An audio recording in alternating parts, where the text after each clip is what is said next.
करें मोटापे के ऊपर। आपकी कॉल्स भी शामिल करेंगे। डॉक्टर कंजा और उनके हस्बैंड तनवीर जो हैं, डॉक्टर तनवीर हमारे साथ मौजूद हैं और वेट लॉस सर्जन भी हैं आप। तो मैं अब आपसे सवाल ये करूँगी कि आपकी जो पढ़ाई है, डॉक्टरी फील्ड है, जो आप सर्जन हैं, उसमें वेट लॉस कम करने के क्या क्या तरीके हैं, किस तरीके से, कौन से इलाज से वेट लॉस हो सकता है? स्टार्ट हम पेशेंट से हमेशा ये कह के लेते हैं कि जो हमने आपको लाइफस्टाइल मॉडिफिकेशंस बताई हुई हैं कि जो खाना है वो कितना खाना है और किस तरीके से खाना है, और जो फिज़िकल एक्सर्शन है इसको आपने ज़िंदगी का हिस्सा बनाना है। ये कॉर्नर स्टोन है, मेन पिलर है, इसके ऊपर सारी ट्रीटमेंट्स खड़ी होंगी।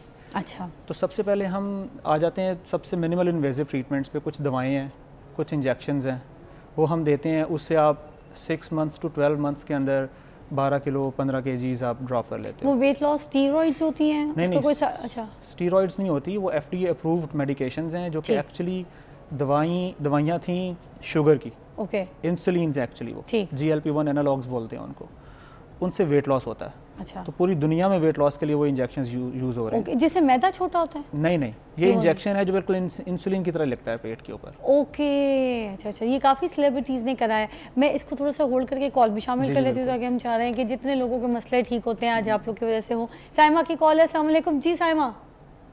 जी वालेकुम अस्सलाम। फिजा आप कैसी हैं? मैं आपकी बहुत बड़ी फैन हूँ। बहुत शुक्रिया। मुझे ये बताइएगा गुड़िया, मसला क्या है आज? क्या टेंशन हुई? कोई मोटापे वाला सीन चल रहा है? क्या है? जी मैं गुड़िया नहीं हूँ मेरी एज 48 इयर्स है। गुड़िया ही हो? वेट 86 kg है। अच्छा, वेट 80। हाँ जी, और इसके अलावा मेरी हाइट है 5 फीट। सिर्फ 5 फीट के हिसाब से 86?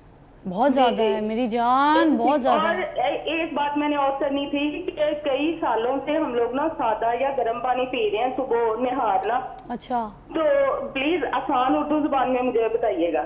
सर प्लीज बताइएगा, पहले आप फिर आप सादा लफ्जों में समझा दें। बहुत परेशान है वाकई यार, बहुत ज्यादा है। हाँ देखें साइमा, आपका जो वेट है और हाइट है इसके ऊपर कोई ना कोई तो मेडिकल इंटरवेंशन का सहारा आपको लेना ही पड़ेगा। अच्छा, ठीक है। नंबर 1 ये सोच लें। अच्छा, मतलब सर्जिकल प्रोसेस पे जाना ही पड़ेगा? जी बिल्कुल बिल्कुल। तो अगर तो ये हम एक सर्जरी करते हैं, अगर ये करवा लेती हैं तो 3 मंथ्स में इनका 30 किलोग्राम्स लूज़ हो जाएगा। तो हम क्या सर्जरी है?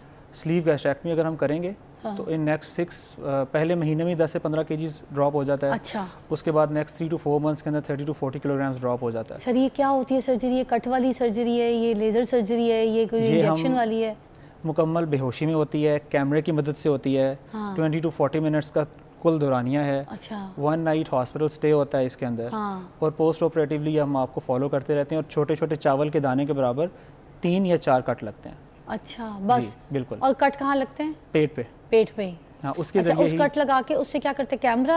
उसके जरिए कैमरा जाता है, इंस्ट्रूमेंट्स जाते हैं और स्टमक पे हम ऑपरेट करते हैं। ठीक है सर, काटते कैसे? पेट पे कट लगता है कैमरा डालने के लिए? जी ठीक है। अंदर फिर उसके वो कैमरे के साथ क्या सिस्टम? क्या अंदर हम जाते हैं तो स्टमक मैदा जो होता है, इट्स लाइक अ मैंगो। अगर सबने हमने शक्ल देखी हो साइंस की किताब में बना होता है, आम की शक्ल का होता है।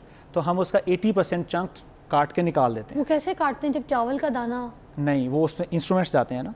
ओह, इतने से चावल के दाने के अंदर? हाँ जी, इतना से सुराख है, इंस्ट्रूमेंट्स इसमें से जाते हैं। अच्छा। और बाकी जो 2 सुराख हैं तो उससे भी आधे हैं। 2 मिलीमीटर 3 मिलीमीटर का एक इंसिजन होता है। अच्छा, तो अब जैसे आप इस सर्जरी से, और ये कितनी देर की सर्जरी होती है? 20 to 40 मिनट्स। 20 to 40 minutes. अच्छा, फिर ये हीलिंग प्रोसेस उसका कितने टाइम का है after stitching and everything? 2 nights हम हॉस्पिटल में रखते हैं। 2 nights 1 night. On day 7 patient जैसे ही हम आज सर्जरी की है ना, शाम को पेशेंट मूव अराउंड कर रहा होता है, पानी के सिप्स लेना शुरू कर देता है। नेक्स्ट डे ही कैन और she can go up the stairs, down the stairs, सीढ़ियां चढ़ सकते हैं। इसमें पेचीदगियां कोई है, चांसेस है, या ये कंफर्म होता है कि 3 महीने में जैसे आप कह रहे हैं वेट लूज हो जाता है? वेट लूज होता है इससे। अच्छा, और कोई साइड इफेक्ट नहीं है बाद में? देखें, साइड इफेक्ट तो हर चीज़ होते हैं ना, इसमें इसका साइड इफेक्ट यूँ समझे रिकवरी फेज है। अच्छा, रिकवरी फेज। एक रिकवरी फेज है कि शुरू में हम पेशेंट को liquid and semi solid diet पर रखते हैं। फिर जैसे स्टमक रिलैक्स कर जाता है, तो जैसे यहाँ कट लगता है तो मुंदमिल होने में वक्त लगता है, हम उसको संभाल के रखते हैं। अच्छा। तो हमने स्टमक के ऊपर कट लगाया है तो वो मुंदमिल होने में वक्त लगेगा 4 to 6 वीक्स। उसके बाद फिर नॉर्मल डाइट स्टार्ट हो जाती है। और 3 महीने में रिजल्ट आएगा? वो तो पहले हफ्ते में आना शुरू हो जाता है। अच्छा सर, ये जो मैदा छोटा हो जाता है इसके बारे में पूछते हैं कि ये क्यों होता है, किस लिए की जाता है? खाना कम खाएं ताकि कोई इस वजह से? अच्छा, इसमें आम तौर पर तो लोग समझते हैं जी आम नुमा जो मैदा था वो अब केला नुमा हो गया, यूँ समझे। ठीक है, अच्छा, स्लीव लाइक अ स्लीव, ठीक है, ऐसी शेप हो जाती है, mango to banana shape. Yes, ऐसा हो गया। तो कहते हैं कि इसकी स्पेस ही कम हो गई है, खाता ही कम है, तो फिर वज़न कम ही होगा ना। लेकिन इसकी जो फैक्ट्स हैं वो थोड़े डीप रूटेड हैं और साइंटिफिक हैं। वो जो हमने चंक निकाला है ना स्टमक का जी, उसमें से कुछ ऐसे हार्मोन्स होते हैं जो आपको भूख लगवाते हैं और आपके हंगर सेंटर पे, वेट सेंटर पे जाके आपके वेट के सेट पॉइंट को ऊंचा करते हैं। अच्छा, जैसे थर्मोस्टेट आपने 16 पे सेट कर दिया तो चलता रहेगा, इसी तरह आपका जो वेट का सेट पॉइंट है अगर वो 105 पे सेट हुआ है तो आप 3 मंथ्स के डाइटिंग साइकिल के बाद जैसे ही नॉर्मल रूटीन पे आएंगे तो आपने सुना होगा कि लोग कहते हैं कि मैंने तो अभी रोटी खानी भी नहीं शुरू की, पानी पीता हूँ ज़्यादा, एक चपाती खाता हूँ, फिर से वजन बढ़ना शुरू हो गया। वो ग्रेजुअली आपको वापस उसी सेट पॉइंट पे लेके जाएगा, आपका सबकॉन्शियस माइंड। अच्छा, अब जब ये चंक निकल जाता है ना तो वो हार्मोन्स जो कि आपके सेट पॉइंट को ऊंचा कर रहे थे वो उनका इफेक्ट खत्म हो जाता है। Okay, I got it. Sir Shabana क्यों कॉलर शामिल करना चाहेंगे, नई नई चीज़ें देखें जानने को मिली आज। कंजा सही काम किया अपने हस्बैंड को लाके आज। शबाना जी अस्सलाम वालेकुम। वालेकुम जी। शबाना जी क्या हुआ है, क्या मसला हो गया है? आप पे क्या हाल है आपका? मैं ठीक, आप बताएं क्या हुआ है, क्या वेट कोई मसला, कोई मोटापे का चल रहा है, कोई बताइए टेंशन। मेरा मोटापे का मसला है काफी अच्छे से। फिर क्या है, वेट क्या है, हाइट क्या है? 86 है। अच्छा, और उम्र क्या है? हाइट का मुझे अंदाजा नहीं हाइट कितनी है, लेकिन जो वेट है ना वो 86 है। अच्छा, हाइट 86 है। वैसे हाइट आपकी क्या लोग कहते हैं, छोटे कद की हैं आप, मिड कद की हैं, किस तरह कहते हैं आपको लोग?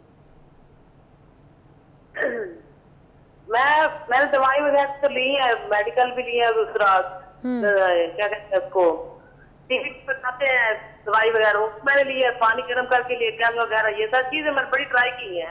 अच्छा, लेकिन ना मतलब वैसा का वैसा, लेकिन भूख खराब मेरे तो छाई ज्यादा पड़ रही हूँ।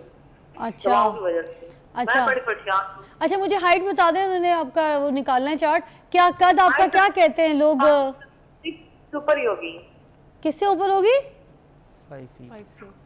हाइट मेरी 5 से ऊपर ही होगी थोड़ी। 5 से ऊपर होगी, 5 से ऊपर होगी तो वेट तो ज़्यादा है जी। कंजा जी जैसे इन्होंने बताया ना 5 फीट हाइट और 86, तो ये तकरीबन इनका 35 के अराउंड BMI बनता है। 35 का मतलब है कि ये टाइप 2 में चली गई है, मतलब दर्जा दौम में चली गई है मोटापे के। अच्छा। तो अब यहाँ पे जो है सिर्फ एक्सरसाइज और डाइट का कंट्रोल करने से ये बिल्कुल अपने आइडियल वेट पे नहीं आ सकती। फिर इसमें हम दर्जा दौम और दर्जा सोम जो होता है, इसमें जैसे अभी डॉक्टर साहब ने बात की, हमें ज़रूर किसी न किसी ट्रीटमेंट की ज़रूरत पड़ती है, किसी न किसी तरीका इलाज को हमने ऑप्ट करना होता है, चाहे तो हम इसमें स्लीव गैस्ट्रेक्टमी की तरफ चले जाएं। वो क्या है? जैसे अभी जो अभी बताए थे, ठीक है, जैसे मैंगो से स्लीव बना देते हैं, ठीक है, मैदा छोटा करना है, ठीक है। या फिर दूसरा तरीका ये होता है कि अगर ये कहें जी मेरा पेट बहुत बड़ा है और यहाँ पे फ़ैट का चंक सबसे ज़्यादा है, बाकी मेरे आर्म्स भी ठीक हैं और मेरी लेग्स भी ठीक हैं, तो हम क्या करते हैं कि उस फ़ैट के चंक को लिपोसक्शन के थ्रू निकाल देते हैं। अब जैसे सेंट्रल फ़ैट आपका निकलता है तो ये वही काम करता है जो मैदा छोटा करने वाला चीज़ काम करता है, कि आपकी जो सेट पॉइंट है वेट का वो नीचे आ जाएगा, और ये है कि आप तेज़ी से इंटरनल फैट भी लूज़ करना शुरू कर देंगे, क्योंकि ये सेंट्रल फैट जो है ये भी आपकी इंसुलिन रेजिस्टेंस करता है, शुगर लेके आता है, ब्लड प्रेशर की बीमारी, दिल का मर्ज, तो इसको निकालना बहुत ज़रूरी होता है। ठीक है, ये निकाल देते हैं तो इससे इनका 4-5 kg फौरी तौर पे कम हो जाता है, और उसके बाद फिर हम लाइफस्टाइल मॉडिफिकेशन पे यानी कि एक्सरसाइज और डाइट पे पेशेंट को शिफ्ट कर देते हैं।